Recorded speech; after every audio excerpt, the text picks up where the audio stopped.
before, the bombings in Madrid, Spain.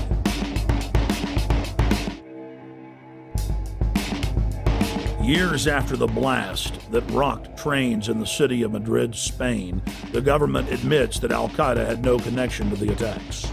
Every one of the supposed bombers had intimate links to the Spanish security services, including the head of their bomb squad.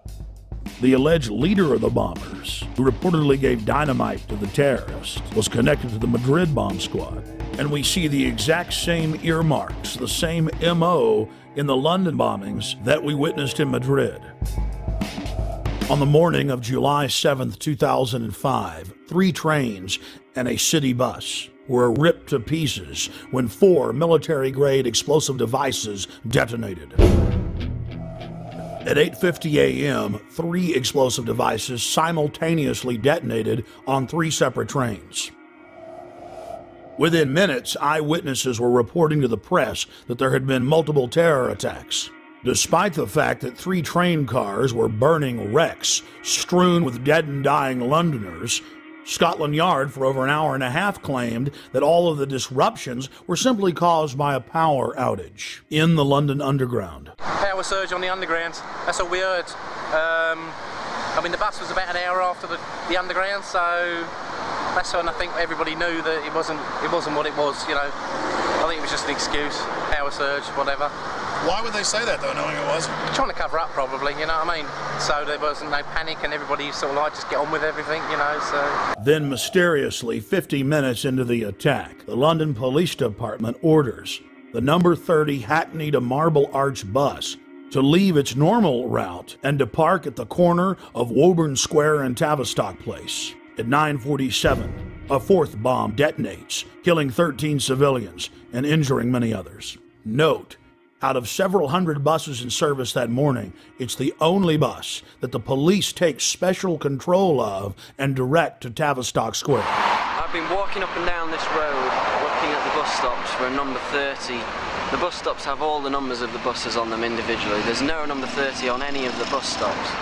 That's because the number 30 bus was specifically rerouted here on that day. To simplify it, there's no bus stop here. There's no number 30 bus stop here, no. Well, that was in the news, that it was specifically diverted here. They admitted that the number 30 bus was the only bus that was directed to a different area of the city. For what reason? Nobody knows, but they admit that. So it's very strange that for no reason it would come down this road when it was bombed. Remember, while all this is happening, the police are on radio and TV telling everyone that it's just a power failure, an outage. Meanwhile, commuters on the bus were listening to other radio reports where eyewitnesses were reporting explosions. The supposed bomber on the bus with the rucksack became panicked and began looking in his rucksack in what witnesses said was a confused and frightened manner. Weeks later, police detectives investigating the case said that all 4 of the bombers on the 3 trains and the bus didn't fit the MO, the modus operandi of bombers. They'd bought 2-way tickets.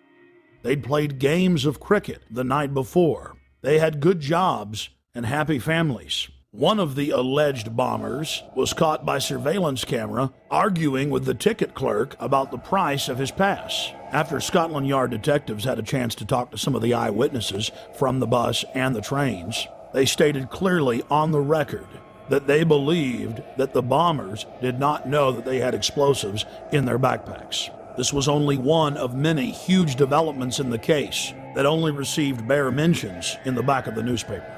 The July 29th edition of Fox News Channel's Dayside program revealed that the so-called mastermind of the 7/7 bombings, Harun Rashid Aswad, is a British intelligence asset. Former Justice Department prosecutor and FBI terror expert John Loftus exposed the fact that Aswad was being protected by MI6 and was clearly under their control.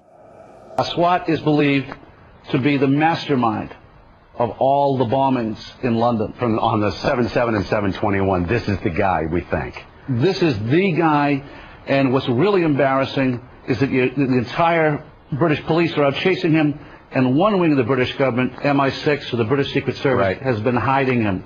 And this has been a real source of contention between CIA, Hold on, John. Justice Department, and Britain. MI6 has been hiding him. Are you saying that he has been working for them? Oh, I'm not saying it. This is what the Muslim sheikh said in an interview in a British newspaper back in 2001. So he's a double agent, or what? He's a double agent. So he's working for the Brits to try to give them information about Al-Qaeda, but in reality, he's still an Al-Qaeda operative. Yeah. The CIA and the Israelis all accused MI6 of letting all these terrorists live in London. Now, we knew about this guy Aswat. Back in 1999, he came to America. The Justice Department wanted to indict him in Seattle because him and his buddy were trying to set up a terrorist training school in Oregon. The headquarters of the U.S. Justice Department ordered the Seattle prosecutors not to touch Aswat. Hello. Now, hold on. Why? And that's, well, apparently Aswat was working for British intelligence. Now, there's a split of opinion within U.S. intelligence. Some people say that the British intelligence fibbed to us. They told us that Aswat was dead, and that's why the New York group dropped the case. That's not what most of the Justice Department thinks. They think that it was just, again, covering up for this very publicly affiliated guy with Al Mujaroub. He was a British intelligence plant. Our CIA says, okay, let's arrest him, but the Brits say no again? The Brits say no. Now, at this point, 2 weeks ago, the Brits know that the CIA wants to get a hold of Haroun. So what happens? He takes off again. Goes right to London. He isn't arrested when he lands. He isn't arrested when he leaves. Even though he's on a watch list. He's on the watch list. The only reason he could get away with that was if he was working for British intelligence. He was a wanted man. And then takes off the day before the bombings, as I understand it? Yeah, and goes to Pakistan. The Pakistanis arrest him. They jail him. They jail him. He's released within 24 hours. In London, we spoke with David Shaler, a former MI5 agent who was convicted of breaking the Official Secrets Act and imprisoned for 6 months. With regard to 7/7, there has been a witness report now included in a local British newspaper called the Cambridge Evening News, in which somebody who was on one of the tube trains says that he didn't see a man with a rucksack. In fact, after the explosion, what he saw was metal pointing upward from the bottom of the carriage. That would indicate, of course, that the bomb was not carried onto the tube train, but was in fact attached underneath it. Now again, nobody in the British national press is following that up. Now I hope investigators and the police are. A current member of British Parliament and a former cabinet minister in Prime Minister Tony Blair's government, Michael Meacher, was sacked in 2003 for raising important questions on the eve of the Iraq War. Atrocity of London bombings where 56 people were killed. That was on the 7th of July, 7/7 we call it. It's a very convenient way of ensuring there is fear, of ensuring that there is control, and of ensuring that those who are in the know, and of course we cannot tell you because it is all secret, are in a position of extreme power. As part of our inquiry into the London bombing, we wanted to investigate the suspicious death of Jean-Charles de Mendes. Within days of his brutal murder at the Stockwell tube station in the London Underground, evidence of a cover-up began to emerge.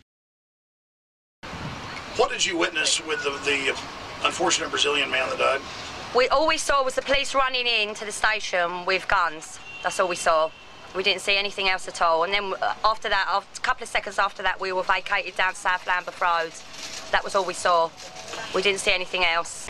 I mean, are you sad for him and his family that he's dead? Oh, yeah, but at the end of the day, he should have stopped and surrendered, shouldn't he? If it had happened in his own country, he would have been shot down as well. So, with all that's gone on, the police were only doing what they thought was best, as far as I'm concerned. Why do you think he ran? Well, because his visa had run out, obviously, but he's not going to have armed police running after him just because his visa's run out, has he? So the police were protecting, you know, the people travelling on the tube, so I don't see any wrong in what the police have done at all. No, I understand your view on that. Why do you think they shot him 8 times in the head? Oh, I don't know. It's a lot of times to shoot him. It is a lot of times to shoot him. How many times did you hear if they shot him? 5 at first. 5, and then, no, 3 first, then 5, then it went up to 8. So... And the police admit they tackled him and then shot him. Well, they told him to surrender, didn't they? They told him to stop, and he didn't. He carried on running, so, you know. What else could they have done, as far as I'm concerned? 007, huh? 007. License to kill. Yeah. I still believe that there should be a shoot-to-kill policy. I still believe, personally, but that's my views, you know. I think people should give up their liberty for freedom. All right.